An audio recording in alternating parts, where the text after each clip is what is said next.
you guys to do, before we dive into the meat and potatoes of this webinar, I want to paint a bit of a picture.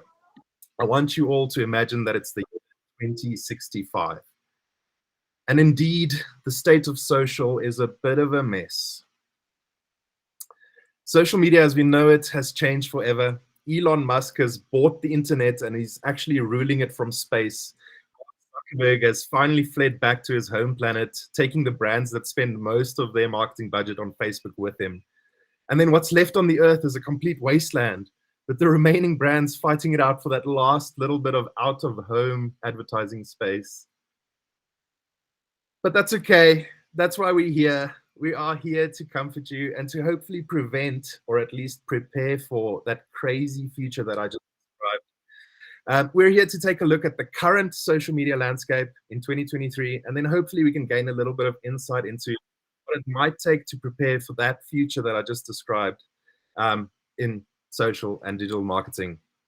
So with that, I would like to introduce the Social State of the Nation address, our second installation of our three-part Insights webinar. Obviously, we're YOUKNOW Technologies with all of this data nicely and beautifully powered by Brandwatch consumer research as well. So what's on the agenda today? What are we talking about? So most of you might know, having seen our marketing material, our theme for this presentation is from Barbie to Bokke and everything in between. And what is that everything in between? That happens to be taking a bit of a closer look at what is currently going on with this sort of Threads versus Twitter movement and examining how it got to where it is today, really. So just a quick round of introductions. Obviously, I've been the one speaking most, but also my partner in crime on the call, David Vahle. But a little bit about myself first. Some of you might ask, who the hell am I? Well, my name is Shaun. I'm the product lead for YOUKNOW Technologies. I've spent over 8 years in the social media industry, both in-house and at agency. And right now, I'm living out the dream as your go-to Brandwatch guy in Africa. My introduction done. Let me hand over to David. Thank you, Shaun. Hello, everyone. My name is David Vahle. I am YOUKNOW Technologies Senior Data and Reporting Analyst. I've been in the space for about 4 years, and same as Shaun, I'm really excited to give you some really interesting insights in our webinar today. If this is your first YOUKNOW webinar, let me maybe tell you a little bit about the organization Shaun and I are representing today. YOUKNOW Technologies is Africa's gateway to global leading marketing technology. We boast a tech stack of social listening, audience data, as well as consumer journey mapping tools that help our clients understand what people are saying, thinking, and doing. Next slide there, please, Shaun. That's a picture of our brilliant team of experts on the right. You can see me there at the foot of the staircase and Shaun in the halfway up the staircase looking like he's about to sing the national anthem. We're South Africans with a finger on the pulse of the local context, meaning we provide local tech support, we're BE rated, and we offer you access, as mentioned, to the best in breed of global tech. With formalities out the way, let's jump into the social SONA. So let's start with the pink elephant in the room, Barbie. The Barbie movie effectively infiltrated every avenue of our lives from April to September this year. This is, of course, a reference to Barbie movie's extravagant marketing campaign, but we'll get there. The Barbie movie was mentioned more than 7 million times globally, generating 6.8 billion media contact points by 2.1 million authors. Barbie also just recently overtook the Avengers to become the 11th highest grossing release in all of history. With numbers as massive as this, it begs the question, who didn't mention Barbie? Well, we took to Brandwatch to discover the answer to this question, and believe it or not, we found 4 countries that had nothing to say about the movie. We populated a geographical map that you can see on the slide in front of you, and kept an eye open for gray spots, indicating a lack of mentions, right? You'll see the first at the top of South America. French Guiana has a population of 200,000 people, none of which had anything to say about the movie. To be fair, more people live in Randburg than French Guiana, so word probably doesn't travel very fast out there. The next grey spot is Svalbard, not to be mistaken for the North Pole. I think it's less of a dollhouse and tea sets and more of a Northern Lights and sled dogs kind of place. So we'll give them a pass as well. And then lastly, I'm sure you could have guessed this one, North Korea did not generate any mentions of the Barbie movie, most likely because Kim Jong-un wasn't in it. But back to those that did mention Barbie. The movie, of course, gave the world a lot to talk about. If we look at the graph here, hysteria broke out as early as April this year when the Barbie movie and its star-studded cast were announced. The announcement of the Barbie movie alone generated almost 300,000 mentions on social media, as well as online editorial news sources. I have to say, we weren't all too surprised, right, about these numbers. Margot Robbie and Ryan Gosling do tend to bring in the numbers. However, that's not who people were talking about most. Mentions of Greta Gerwig, director of the Barbie movie, made up 19% of the Barbie conversation. Margot Robbie came up with 11%, and Ryan Gosling made up 8%. Tough break, Ryan, and I guess men in general. The next peak in mentions occurred late May, early June, when the Barbie movie soundtrack was announced featuring artists like Dua Lipa and Ice Spice. And the highest peak in mentions in the middle of July was, of course, brought on by the Barbie movie premiere, bringing all of Hollywood to a halt as the world watched the stars dressed in pink walk the red carpet. Finally, towards the end of July, sorry, one back there, Shaun, we see a massive swell of Barbie mentions brought on by all the reviews by the upset and offended right and the excited left.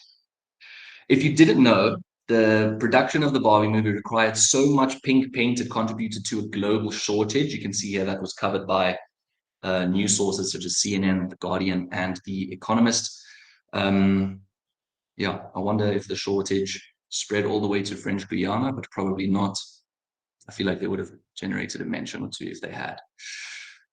South Africans, on the other hand, aggressively knew about the Barbie movie and had a lot to say. The prominent conversation that stood out here at home was that Nicki Minaj was not the face of marketing for the Barbie movie, despite her entire brand being based around Barbie and the color pink. As a fellow South African, I have to say I was equally puzzled. While the Barbie movie unfortunately did not call on Nicki, they did, of course, make use of an extravagant amount of official brand partners. Zara stores went pink with Barbie-themed skirts, dresses, coats, and shoes. The Duolingo bird attended the Barbie movie premiere, and Spotify's duration bar turned pink when we listened to songs affiliated to the Barbie movie. If we look at the next slide, we can actually see a graph which illustrates the volume of conversations around the three mentioned brands. And if you think back to the graph showing us the timeline of the Barbie movies, of the mentions of the Barbie movie for a second, you'll notice how the volume of mentions pertaining to these three brands drastically increased just by virtue of the piggyback ride on the Barbie movie campaign. On the next slide, we have some figures to hone in on the success of the piggyback ride. Zara was mentioned 1,687 times in connection with the Barbie movie. Duolingo was mentioned a total of 9,360 times, and Spotify walked away with a pot of 11,278 mentions generated off the back of the Barbie conversation. Not only did the Barbie movie or the Barbie marketing machine make use of clothing brands, apps, and musical artists to paint the internet pink, it also seemingly collaborated with Mother Nature itself to give us trademark Barbie sunsets. And lastly, we, of course, can't talk about the Barbie movie without mentioning Oppenheimer. I promise I won't spend too much time on this topic. The movie was long and boring enough. But to put it into perspective, if we look at the graph on the left, we can see the Barbie movie outrageously dominating Oppenheimer. No surprise there in terms of volume, as well as sentiment, which we can see in the graph on the right, which I must say was a bit of a surprise, right? Despite being divisive and politically provocative, Barbie still generated more positive sentiment than Oppenheimer. But let me stop there and hand over to you, Shaun. Thank you, David. Just a quick shout out to Brandwatch for providing us with these amazing insights. I mean, or rather, I should say, allowing us the platform to gain these amazing data points and insights in order to tell a story like this. But let's move on from Barbie a little bit.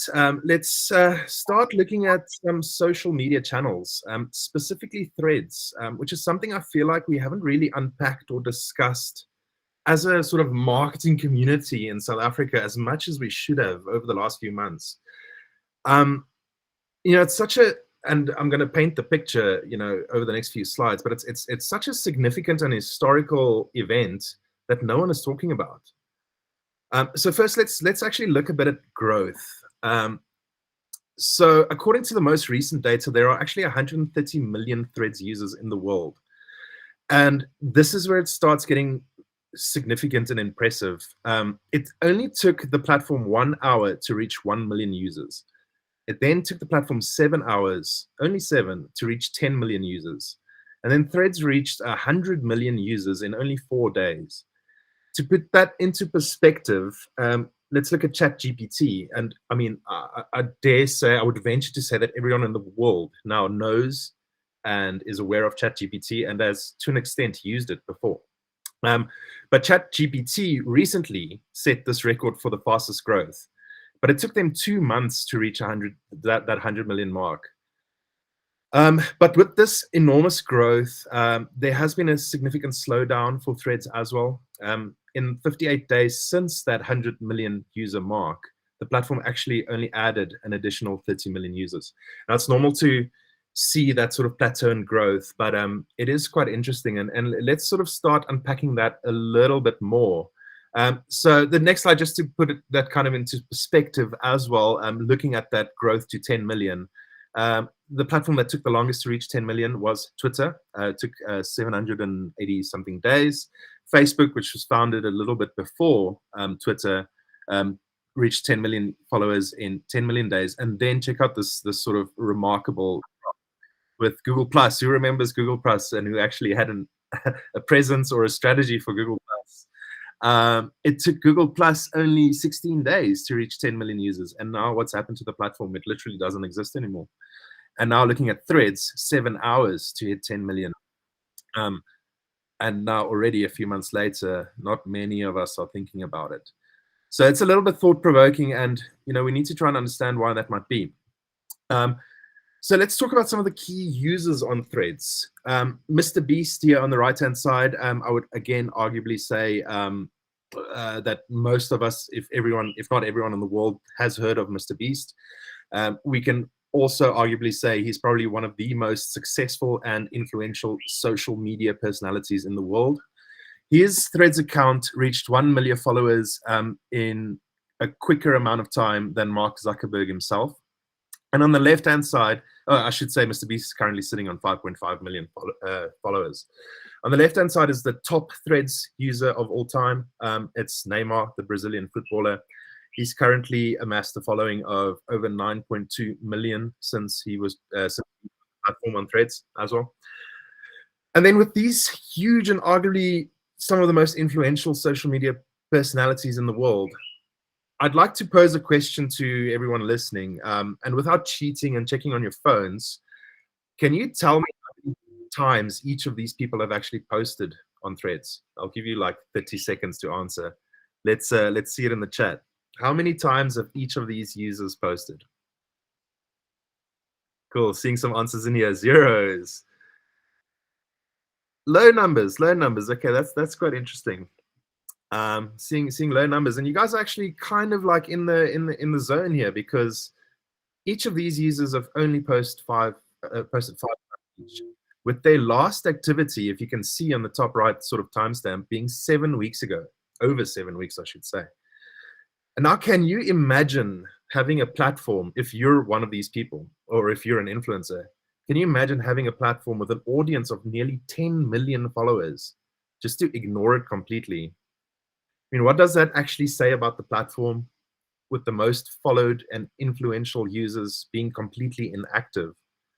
I really think Mr. Beast's last post here on Threads is quite poetic, where he says, now that we've all had some time on here, what's your honest thoughts?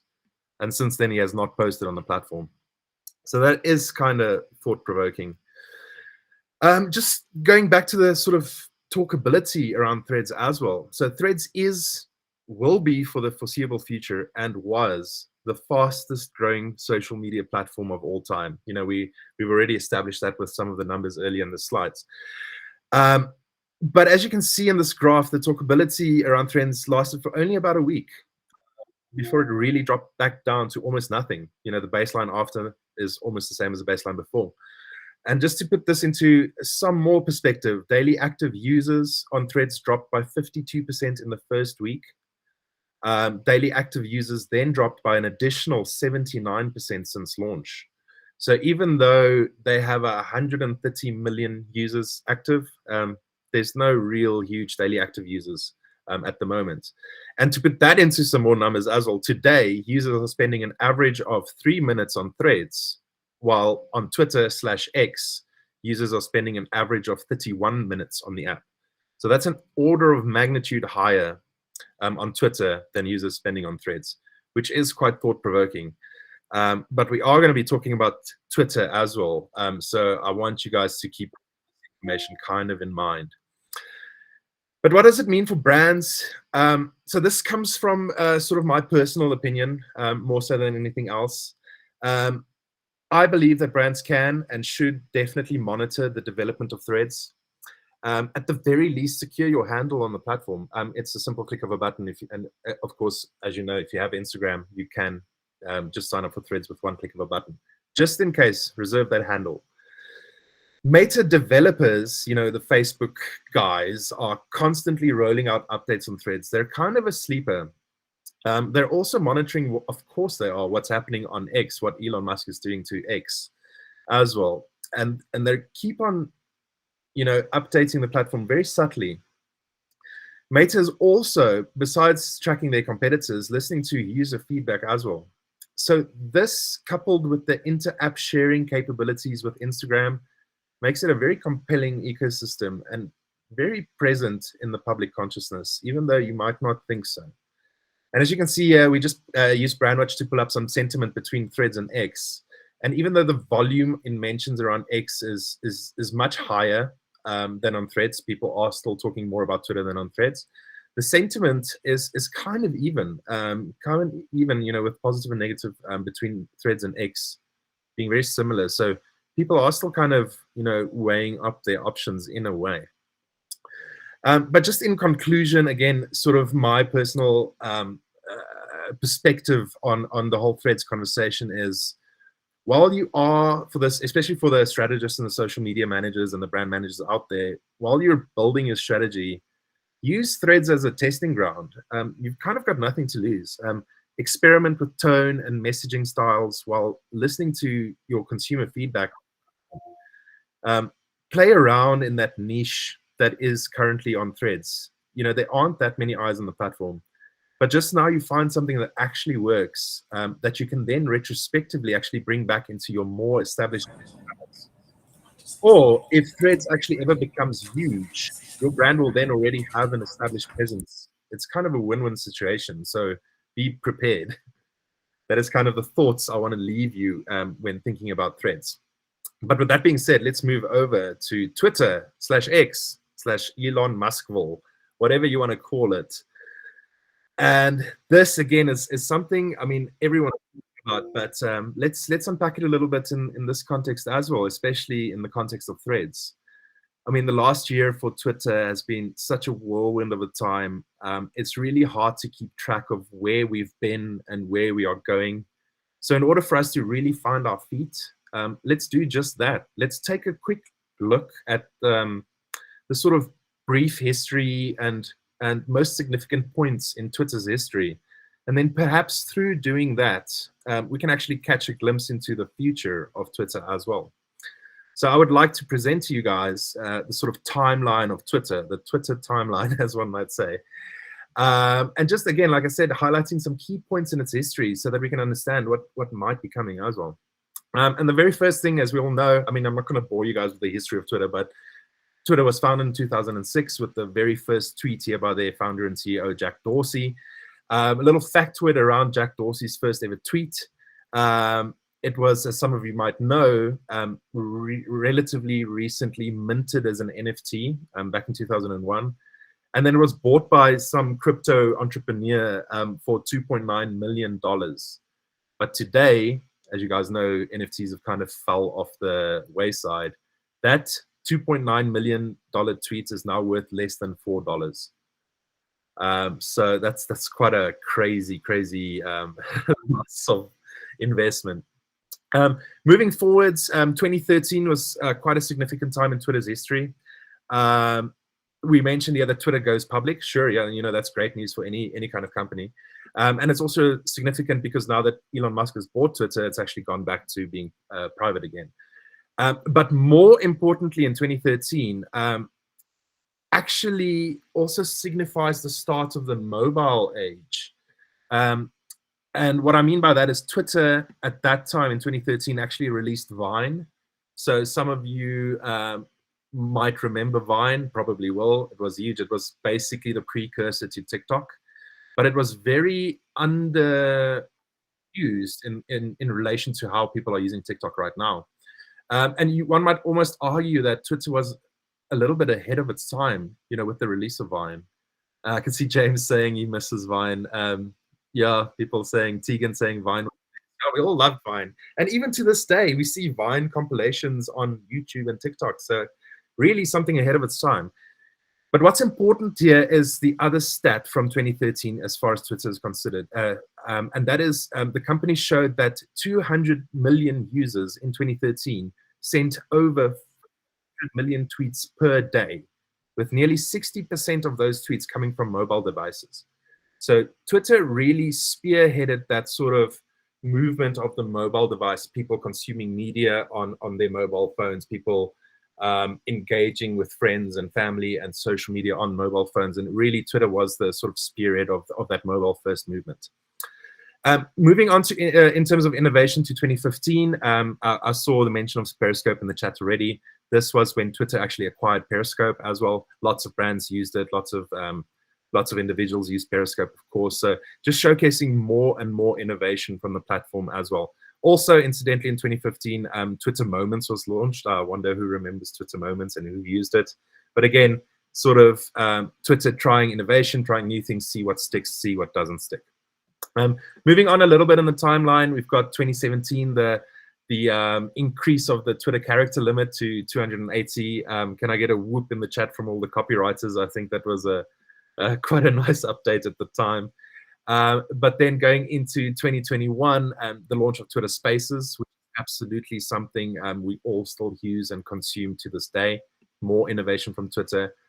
And then we are moving into 2022 when Elon Musk actually becomes the owner and the CEO of Twitter, buying Twitter for $44 billion. Crazy amount of money.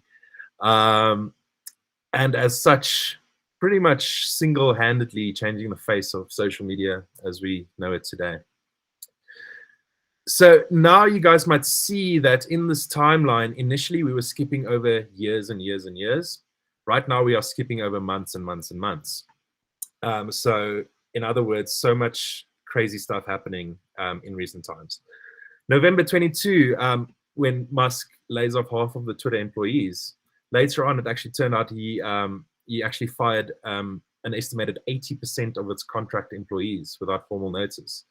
Once again, sort of Elon Musk treating this like a real business wanting to make money. December 2022, Twitter relaunches Blue Verified. So this is quite an interesting one because obviously paying for Twitter and getting that verification badge was a huge controversy at the time. It still is. But interestingly, in years prior to this, Twitter actually had a similar feature called Super Follows, where there was a monetization aspect to the platform already. And all Elon Musk and Twitter did was just bring this a little bit more prominently to the foreground. Another thing that happened in December 2022 was Musk showing view counts for all tweets, for instance. Musk also announced the plans to free up inactive accounts, making those available to people who really want them. So again, lots of things, innovation, one might argue, might not, happening in these last few months.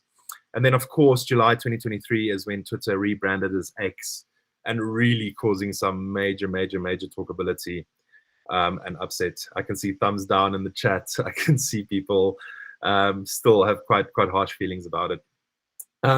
Moving into like pretty recent times now, July 2023.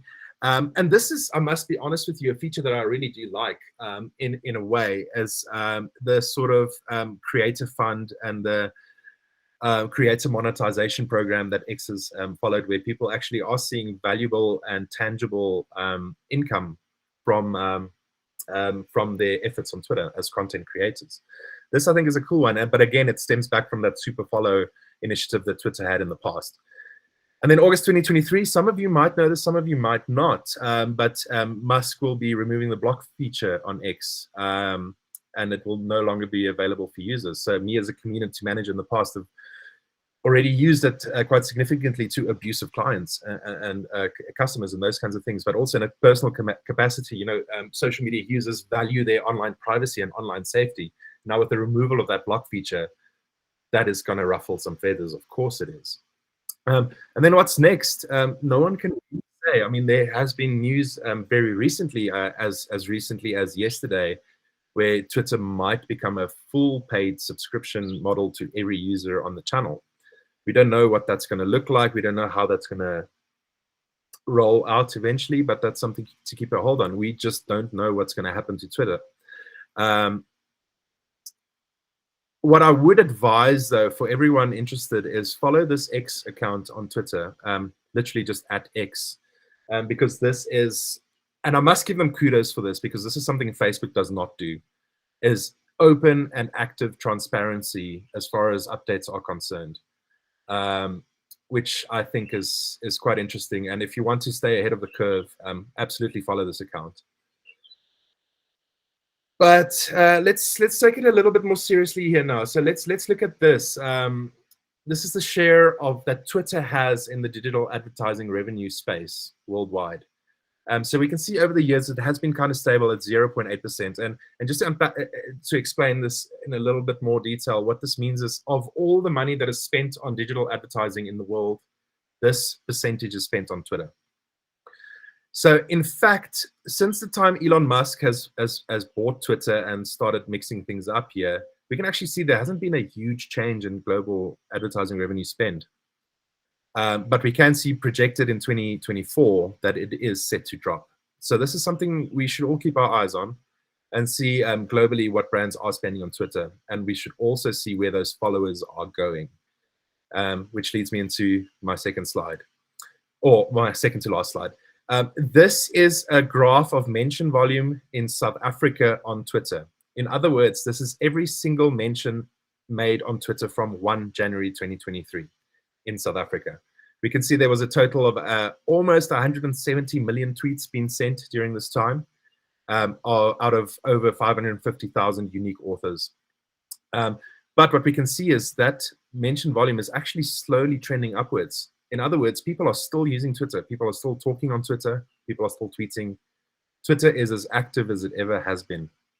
And just to remind you guys of that stats I mentioned before, Twitter, the average amount of time spent by users on Threads is 3 minutes. The average time spent by users on Twitter is 31 minutes. So Twitter is still very much alive. And no matter which way you look at it, Twitter is here to stay. The last thought I'd like to leave with you guys here is, let's keep an eye on it. You know, our Twitter users are always threatening to leave, but they aren't actually going anywhere. X is thriving, and for the most part, people are using it in the same way as ever. But that being said, if Twitter starts monetizing it more, if they start billing for every single user, it remains to be seen how people are actually going to react to that.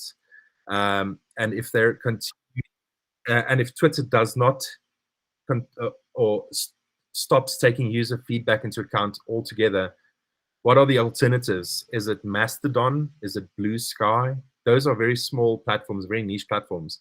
The answer is actually threads. People will move to threads. So just in case, keep threads in the back of your mind, because it is quite a prominent, or rather, I should say, a sleeping platform for those people who will be moving away from Twitter. But with that being said, let me hand back over to David to chat about the last section of this presentation. Thank you, Shaun. What a roller coaster. I was really enjoying the comments during that. Somebody said threads do tend to unravel. Love that. Anyways, we started off by addressing the pink elephant in the room, right? Let's close off by addressing the teal elephant in the room. From a no-look kick by Manie Libbok to a margin of 76 points this past Sunday, South Africa's pride has been spilling generously into the social sphere. So let's have a look at that timeline. Next slide, please, Shaun. Thank you. Support for the Springboks began early September as political parties and, of course, brands began to set up their marketing campaigns. Our South African pride was again very evident during the 9th of September when we took to social to complain about the trophy unveiling. I bet Shaun retweeted something there. And on the 10th of September, we publicly dubbed Manie Libbok a national hero. At the same time and throughout, though, we came together as a nation and decided that teal is not quite our color. Is it teal? Do you guys think it's teal? Let me know in the comments what that color is. I'm not sure. But we took to Twitter and social media to kind of figure that out. You'll see here on the next slide, the new alternative rugby kit of the Springboks was mentioned 1,588 times to date. 256 of those mentions made reference to FNB, and 251 of those mentions made reference to Checkers. So I think FNB and Checkers surely got more of a kick out of it than we did. On the next slide, we can see the volume over time. So we can see the just mentions of the Springbok kit being generated throughout August and into September. And then just below that, we can see mentions of Checkers and FNB piggybacking off of that ride. And I think we can unanimously agree with this post by Mr. Ian Cameron. We miss the green and gold. Alongside the Rugby World Cup, there is another championship, however, that's taking place in the corporate shadows, namely the battle of brands, leveraging the Rugby World Cup to connect with their audience and drive engagement. Here, we use Brandwatch to generate a graph for you that basically shows you the leaderboard of this current competition, right? We can see MTN leading the pack with the highest volume of mentions pertaining to the Rugby World Cup, followed by Total Energies, Vodacom, Checkers, Telkom, and FNB. You can let me know in the comments who you think may emerge in the days to come, and who will go home with the piggyback trophy when it's all said and done. On this next slide, we just have some examples of how brands leverage the rugby to drive engagement and connect with the consumer. So from offering services like carpools to and from the rugby, just building kind of services around the event, to simple sports bets around the event, and of course, also just prompts to engage with the post. Now, before I wrap up, let me just give you a stringent example of how data insights can serve you. If MTN had David and Shaun, if you just look at this post here on the left, they would have known to specify in this conversation that customers stand a chance to win a green and yellow Springbok jersey. I don't need data to tell you that South Africans wouldn't have taken the risk of wasting time winning a teal kit. But that's all for the rugby. Cool, thank you, David. Yeah, and I mean, we're obviously slap bang in the middle of the World Cup, or at least in the starting phases of it. So we'll see how this plays out. And I should mention that this entire report is going to be available for you guys to download in the coming days. But then also, what I would really like to encourage is book a session with my ugly mug over here. as well as David's contrasting, extremely good looks. We'd love to chat to you about this kind of data and about how else YOUKNOW can actually support you in your business and your strategy in this digital landscape of ours. So take a moment, screenshot or scan this QR code so that you can absolutely book a session with us. And we'd love to unpack all of this data and where you can get it from with you in a more private call as well. Also connect with us on LinkedIn. David and I are doing a lot to try and grow our LinkedIn profiles, and of course we'd love to connect to each and every one of you. If you guys have any questions outside of this chat directed to each of us, please let us know on LinkedIn. Chat to us about this presentation today, about the dates, about where we got it from, and also follow YOUKNOW Technologies on LinkedIn as well, right in the middle of these QR codes as well. But with that being said, thank you very much for joining us in the session. We don't want to close it off yet. We still have some time. So what I would like to do at this point, while you guys are registering for the next webinar on this QR code, let us know if you have any questions. Do you guys have questions on the chat? This is a Google meeting as well. So if any of you are brave enough, raise your hand if you have a question and we can unmute you. And then you can ask a question. Let's have a bit of a chat right now while we've got some time left in the rest of the session. Just going down the chat here while this is happening. I see Bianca thanking us. Thank you, Bianca. Megan also. Chuma's asking, what are your thoughts on the escort campaign? Chuma, I have not seen the escort campaign. I'll have a look at it. It sounds very, very interesting. We are saying, can we have the recording, please? I joined late. Yes, absolutely. I'm sure our marketing team on the call can share the recording. What we'll probably also do is just post it as a video on LinkedIn for you guys to watch retrospectively as well. Tina is saying, very insightful. Thank you, guys. Thank you, Tina. Thanks for joining us. Matt, we love a good QR code, Matt. Absolutely. That's the Shaun, Vera has her hand up. Vera has a hand up. Yes, Vera. Let's all go mute. How's it going, Vera? Hey everyone, thanks so much for the amazing webinar. I just wanted to comment a little on the Springboks campaign. So I actually was tweeting a lot of stuff about, Xing a lot of stuff about the Springboks. Then I got a DM from Escort saying that I've won a prize. It arrived at my house. It was a Springboks, but immediately as it arrived, I got a inbox saying that I cannot post anything about it because of the legal stuff that they're in.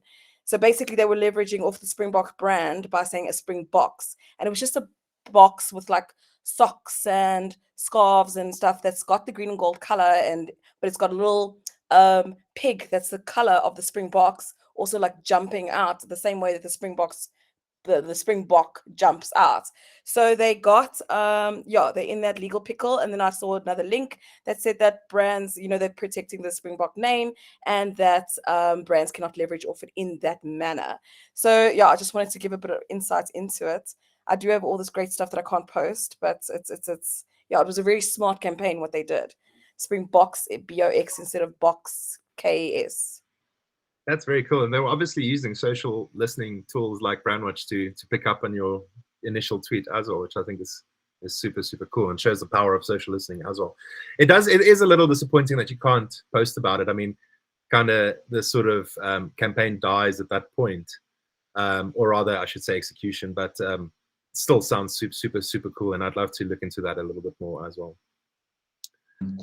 I wonder how much exposure Escort will get of that, even if the campaign had to be shut down, right? People would still be talking about the fact that a campaign got shut down. So yeah, and I bet you, 100+ people on this call right now are going to go and check out the Escort campaign after this as well. I'm seeing lots of chats happening here. Elise, thank you for sharing. Vera, yeah, Vera, thank you very much. It takes a brave person to unmute yourself in front of 130 people. Lesejo, this has been great. Thank you, Lesejo. Caitlin, I'm curious about the platform audience distribution in South Africa. What has Threads adoption been like in South Africa across demographics? That is an excellent question, and I really was looking for that data, and I could not find it, Caitlin.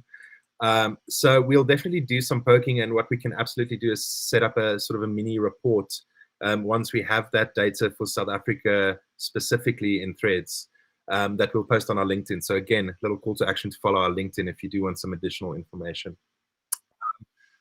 See a hand up, Sibusiso. Yes, good morning, everyone. Yes. Hope everyone is doing well. Can you hear me? Absolutely. All right, sure. So I'm a digital marketing intern for a second-hand e-commerce marketplace. And I've been seeing a lot of brands, particularly in South Africa, when it comes to their marketing.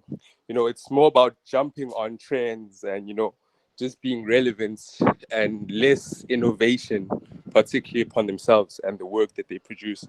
What do you think is the future of advertising in South Africa?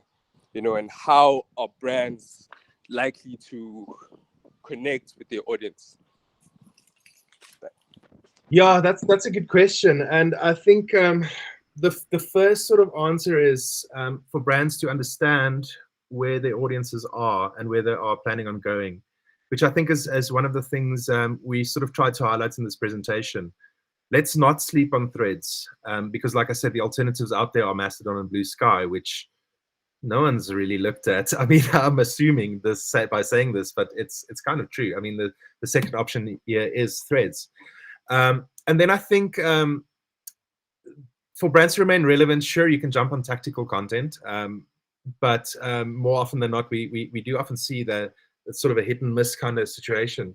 But that niche conversation, I think, and that connecting with niches, niche audiences around your brands, and where are those conversations happening, and where are those audiences present? They're present on TikTok, they're present on Threads, or they will be going, in the coming future.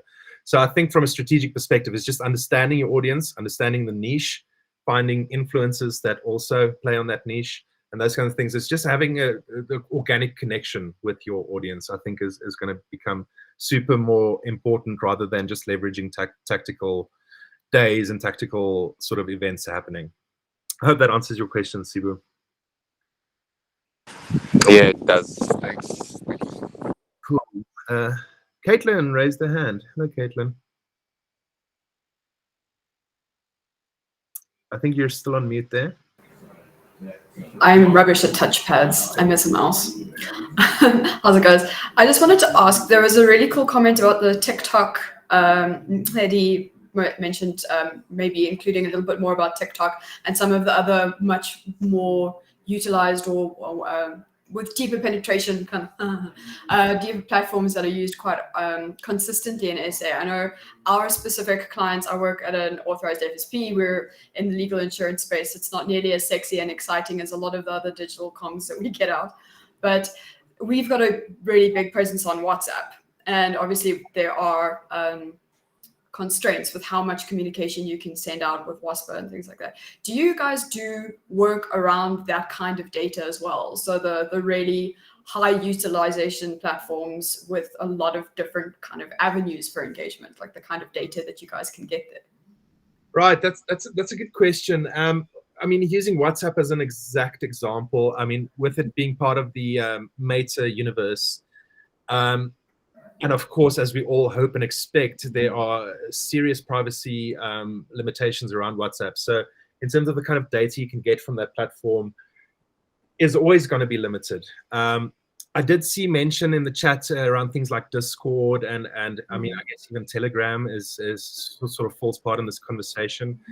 Again, from a privacy and listening perspective, not perhaps the best avenue to understand a consumer, but what we can offer, as you know, and as part of the tech we offer is the ability through API to actually reach your audience through these platforms. So the integration and the API of WhatsApp for business within our social media management tools, as well as Telegram and Discord, hopefully coming soon. We can absolutely set up a session with you, Caitlin, to unpack exactly what we can offer in that space.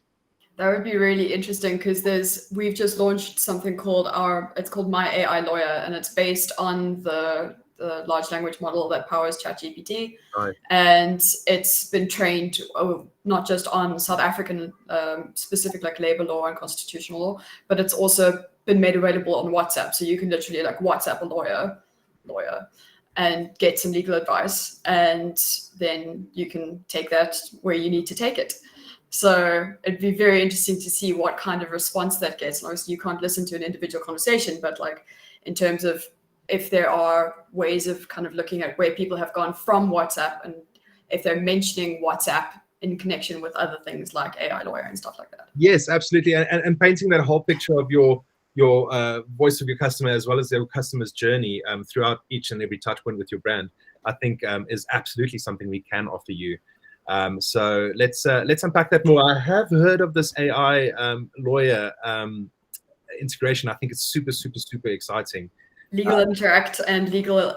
So we're Legal and Tax Pty Limited, so Legal and Tax Services, and we've done it with Legal Interact. Right. So let's go check them out on LinkedIn. That's very cool. Super cool, super cool. Yeah, I think everyone, you're going to get a bit of an influx in interest right now. Thank you. That's cool. Let's see if there's more comments here. Kabasa is saying, I believe that X will have more interactions. Wait, I saw a Nelisue is asking, should I change my Twitter logo on my website to X? I'm of the opinion that yes. X is, I mean, it's still, the rebrand is still very new, but it's not going to change. So we might as well get ahead of it and start referencing the platform as X and changing the logos and so on. If anyone wants to contest me on that, please, let's have a discussion. But I definitely think let's just embrace it for now. Cool. David, are there any questions that you can spot that you'd like to respond to? I feel like I've been the person talking the most. Very happy with you talking, Shaun. Not spotting anything that's really popping out, but maybe just a comment on Sibusiso's question. I just really like the question because you spoke about like the innovation in the space of marketing, right? And just considering some of the cheaper ways to drive engagement, some of the cheaper ways of driving mentions of brands. If we just take a step back and think of that post by, I think it was Total Energies, that was trying to push that engagement and piggybacking on the Rugby World Cup by offering carpools to and from the rugby. What stands out to me here is just that not only do I find it quite innovative, but also it kind of helps us in a sense, right? In terms of making the travel a little bit more environmentally friendly, as well as trying to eradicate a bit of that traffic that happens around the stadiums and such. I just think it's nice to see when brands do something that's a little bit more innovative and does a little bit more than just generate engagement. So just to add on to the answer to that question, Sibu, I think that's what I'm hoping to see. Just more innovation like that is a little bit more thoughtful than driving those cheap mentions. Yeah. I see your hand. Yeah, I just want to add on that. Another thing that I'm realizing is that if you look at the social climate of South Africa and how we've got a lot of people on each side of the spectrum with regards to the amount of disposable money that people have to spend on brands or products or services, I'm finding that really the key is being relevant to a particular season or particular time and just sort of piggybacking your brand into that. But that is the most effective way to do it, but it also limits innovation. And, like we see a lot of brands doing that because of how unequal or how unlevel, the population or the audience is. The only thing to do is to just piggyback on all relevant stuff. But to that, it makes it bland and it kind of reduces the amounts that you're able to connect with the audience as a whole. So that's just been some of the things that I'm thinking about it as to how do we actually go a step further and remain relevant and also be innovative, Yeah, I couldn't agree more. That's true. It's an unfortunate truth, I guess, right? That we kind of have, at some points, we do have to fall in line with that, but true nevertheless. That being said, the innovation at that point will stand out amongst this kind of grayscale of people following that same stream, right? So same as you, hoping to see some more of that. Cool. I'm just going through. Sorry, I'm also flicking back to booking a session with us. For those who missed the QR code, feel free to book a time in our diaries for us to have a one-on-one discussion. But I'm also just going back in the chat a little bit to see if there's anything I missed. I can see Aaron, who joins us from Brandwatch. Hello, Aaron. He's saying he agrees with me. Brandwatch is in the process of changing everything from Twitter to X. Cool. So that makes that's interesting. Hello, Aaron. I can see Sitimbiso saying, "Okay, guys, whose job is safe now?" I assume that's on the topic of AI. I saw such an interesting quote the other day, which I think is super powerful. And the quote is, and I can't remember who said it, but it is not AI who will take your jobs. It is the people who use AI will take your jobs. And I think that is a particularly powerful statement. So everybody, let's jump on that bandwagon. Cool. Let's see here. Caitlin's saying, Don, let's chat. Yeah, let's book it in. Andre Marais. Hey, I recognize you, Andre. We'd love to. Oh, Andre's left us. Thank you, Andre. Thanks for joining us. Let's see. I think, yeah, book a session with Shaun. Book a session with us. I think with that, we can probably wrap it up. We've got 5 minutes left. I would just like to thank everyone for joining us once again. The retention rates in this webinar has been really good. We're still sitting at over 100 views. So thanks everybody for joining us. It's a real honor and a pleasure to talk and engage with peers in our industry, and of course sharing insights and ideas and thoughts with each other is so powerful in our industry. Let's all be on the same level, and let's all agree on similar things, but also talk things out. I think that is particularly powerful. But with that, once again, thank you everybody for joining us. You'll be getting some communication from us after this webinar. In other words, like us sharing the presentation with you and so on. But yeah, looking forward to the next one. And thanks to everyone for joining us. Bye.